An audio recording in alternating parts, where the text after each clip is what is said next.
Ամեն երկիր ու ամեն ժողովուրդ անցել է իր դարավոր ուղին, ստեղծել իր պատմությունը։ Ովքեր են այս մարդիկ։ Ում հետնորդներն են։ Երբ են այստեղ հայտնվել, ինչով ու ինչպես են կապված այս հողին։ Այս հարցերին պատասխան կտա մեր ֆիլմը, որն ընդգրկում է մեր թվարկությունից առաջ երկրորդ առաջին հազարամյակների պատմությունը։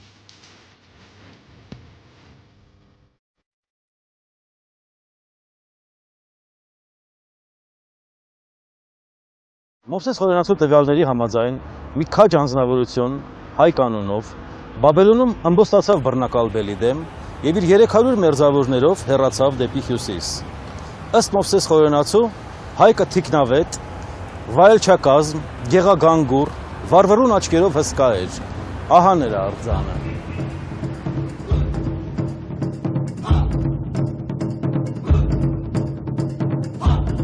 Եվ երբ Բելը փորձեց կրկին հպատակեցնել նրան, հավատարիմ քաջ զինակիցների հետ հայկը կռվի ելավ բռնակալի դեմ եւ արդար մենամարտում նետահարելով սպանեց նրան։ Հենց այդ ժամանակներից էլ նահապետ Հայկի անունով մենք, նրա ժառանգները, մեզ անվանում ենք հայ, մեր հայրենիքը Հայք, Հայաստան, իսկ մեր հարևանները, Հայկի որդիներ Արամանյակի ու Արամայիսի անունով, մեր երկիրը կոչում են Արմենիա։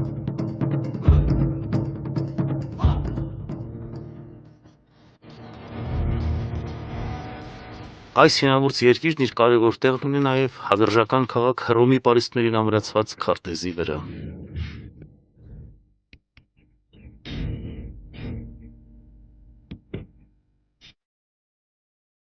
Սա հայկական լեռնաշխարհն է, այն պատմական տարածքը, ուր հազարամյակների ընթացքում ձևավորվել ու իր բազմադարյան պատմությունն ու մշակույթն է ստեղծել հայ ժողովուրդը։ Ըստ 7-րդ դարի պատմիչ Անանիա Շիրակացու,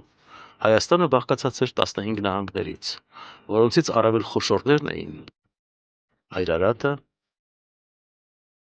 Բարձր Հայքը, Ծոմքը, Վասպուրականը, Սյունիքը։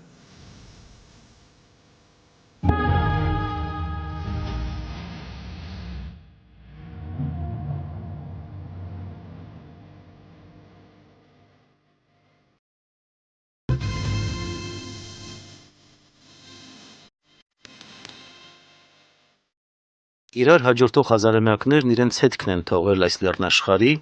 ու այնտեղ բնակվող հայ ժողովրդի վրա։ Ու թեև ժամանակի խաչմերուկներում շատ բան ոչնչացել է, աշխարհի ամենատարբեր ցեքերում հանգրվանած յուրաքանչյուր հայի համար այս քարաստանը դարձյալ անսահմանորեն հարազատ է, կանչող, ջերմ ու բաղձալի։ Նույն զգացումները համակել էին նաև մեզ։ Առաջին անգամ էինք անցնում պատմական Հայաստանի արևմտյան հատվածով։ Առաջին անգամ ընկալում մեր նախնիների ունեցած հայրենիքի իրական մեծությունը։ Առաջին անգամ էինք տեսնում Սրբազան Արարատը հարավից։ Մենք հայկական լեռնաշխարհում ենք, պատմական բարձր հայքի տարածքում, սպեր և մամախաթուն բնակավայրերի միջնամասում։ Սա պատմական այն տարածքն է, ուր հազարամյակներ առաջ գոյություն ունեցել Հայասա երկիրը։ Այստեղ են հայասական թագավորներ Հուգանասը, Կարանին և Անյան պայքար բռնել խեթական թագավորների դեմ և այս լեռնացակ դաշտերում ու բարձրաբերձ լեռների վրա տարածվել է նրանց հզոր և ամբոստ երկիրը։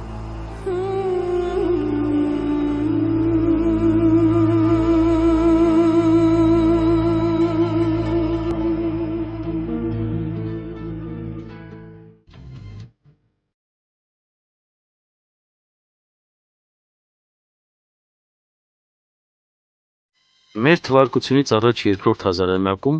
հայկական լեռնաշխարհը դարձավ մետաղամշակության, անասնապահության, երկրագործության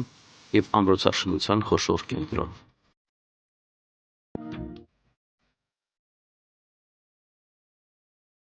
Այդ են վկայում պեղված բազմազան խեցեղենն ու մետաղական իրերը,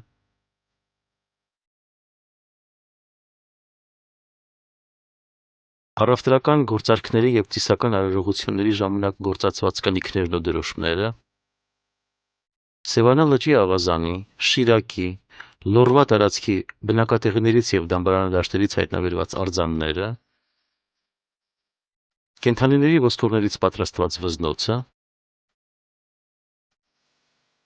Կարսիտ հանգարում պահվող սաքրերի հավաքածուն։ Դրանց մեջ հատկապես առանձնանում է այս հսկա աղեղը։ Այն 170 սանտիմետր երկարություն ունի, մի եզրով հենվել է գետնին եւ օգտագործվել ոտքի օգնությամբ։ Սա ժամանակի ամենազորեղ ու վտանգավոր զինատեսակներից էր։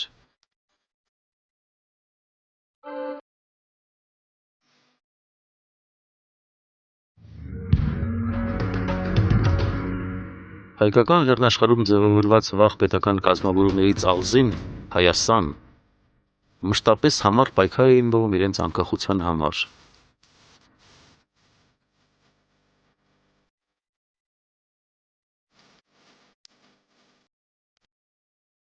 Հենց այդ նպատակով կառուցվում էին պարսպապատ հզոր կիկլոպյան ամրոցներ ու բնակավայրեր։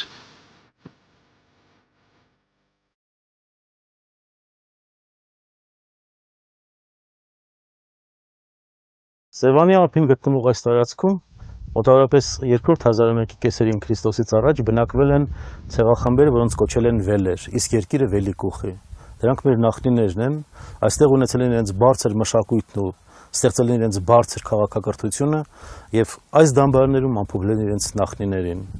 առաջնորդների, որոնց հետ կապված էր մեծագույն մի պատկերացում։ Մեր նախնիները կարծում էին, որ հանգուցյալները չեն մահանում, այլ տեղափոխվում են մի կյանքից մյուսը։ Եվ ահա այստեղ, ամփոփելով նրանց, միշտ հավատում էին, որ ինչպես ծլարձակում է կանաչը, այնպես էլ մի օր վերակենդանալու են նաև նրանք։ Ահա այդ առումով էլ կառուցված են դամբարանները, որոնք հսկայածավալ բազալտե քարերից են եւ կյանքի վերածննդի խորհուրդն են իրենց մեջ կրում։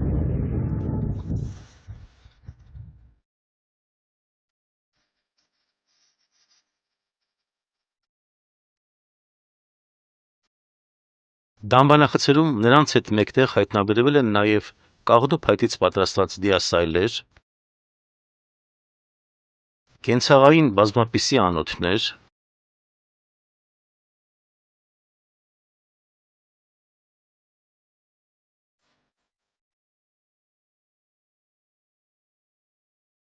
օձի պատկերներ կրող ծիսական պատվանդաններ, սենքերի տարբեր տեսակներ,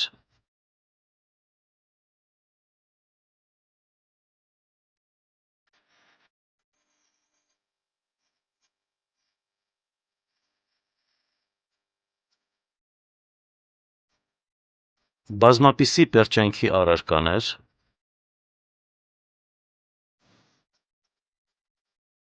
ոսկե, արծաթե, անագե ու ծարիրե հմայիլներ։ Դրանցից է նաև գորտի այս եզակի ոսկե արձանիկը, որ հայտնաբերվել է Լճաշենի մեր թվարկությունից առաջ 15-րդ դարի սկզբներով թվագրվող դամբարաններից մեկում։ Մեր թվարկությունից առաջ երկրորդ հազարամյակի վերջին քառորդին հայկական լեռնաշխարհում արմատական փոփոխություններ տեղի ունեցան։ Սկսեցին հանդես գալ առաջին քաղաք ամրոցները։ Դրանցից մեկը ժամանակակից Երևանից մոտ 35 կիլոմետր հեռավորության վրա գտնվող Մեծամորն էր։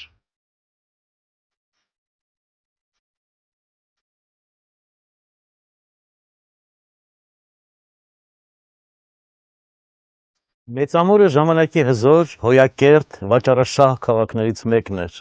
Ուներ իր առևտրական, տնտեսական, ծիսական, վարչական թաղամասերը։ Թաղամասերից յուրաքանչյուրն իրականացնում էր իր գործունեությունը։ Այստեղ գործարքներ էին կնքվում Միտանի, Կասիտական Բաբելոնի, Եգիպտոսի եւ այլ հզոր մերձավորարևելյան պետությունների հետ։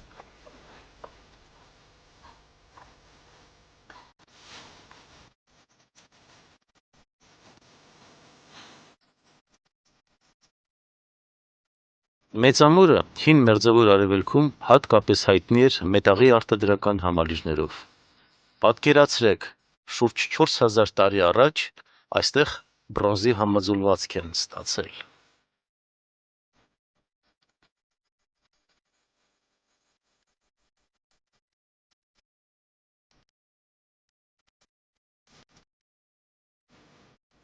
Այդ մասին են վկայում հնավայրի պեղումներից հայտնաբերված կավե օդամու խողովակների, կտղաների, պղնձի խարանի և կաղապարների մնացորդները։ Տեղի վարպետներին ծանոթ էին ոսկե իրերի հատիկաշարման, զոդման ու դրվագման եղանակները։ Մեծամուրում հայտնաբերված մի շարք բաբելոնյան իրեր, այդ թվում սարդոնիքսե գորտը, ագաթե գլանաձև կնիքը, վկայում են առևտրական մեծ կապերի մասին։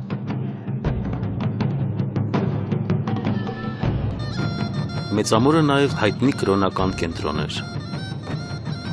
Տեղի սրբարաններում հանդիսություններ էին կատարվում նվիրված գառնան զարթոնքին, պտղաբերությանը, նոր տարվան։ Արարողությունների ժամանակ ծիսական հացեր էին թխվում, ու դրանք նախշազարդվում էին կավե դրոշմիչներով։ Կարասներից հեղվում էին ջուրն ու գինին։ Այս ժամանակահատվածում հայկական լեռնաշխարհը ծածկվեց վաղ երկաթեդարյան բնակավայրերով, դրանց մի մասը նաև Սևանա լճի ավազանում էր։ Մենք Դարի գլուխ դամբարանադաշտի տարածքում ենք։ Այստեղ հենց այս պահին դամբարանի պեղումներ են ընթանում։ Հայտնի չէ թե ինչ հնագիտական նյութեր են գտնվելու։ Դա նման է նոր հայտնության, նոր երեխայի ծննդի։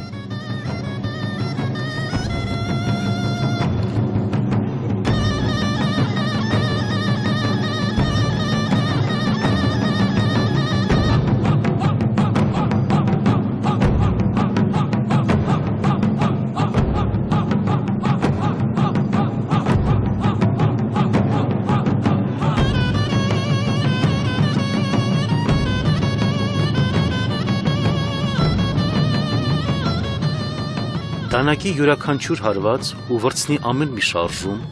հազարամյա մոռացությունից կրկին լույս աշխարհ են բերում մեր նախնների ստեղծածն ու կիրառածը, մեր անցյալի պատմության լուռ վկաները։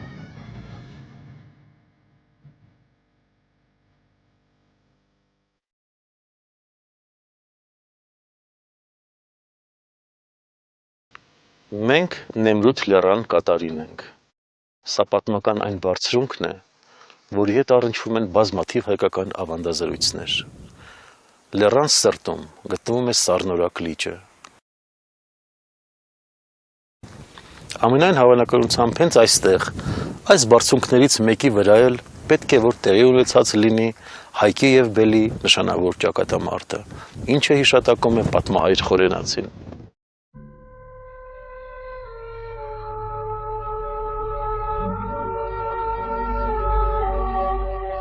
Ճանապարհը մեզ տանում է Վան։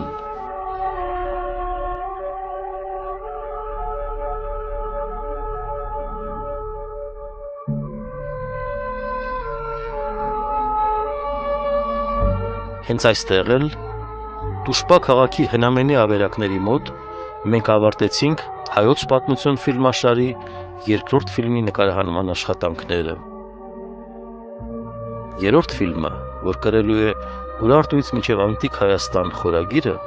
կպատմի այդ ժամանակահատվածի պատմության ու մշակույթի մասին։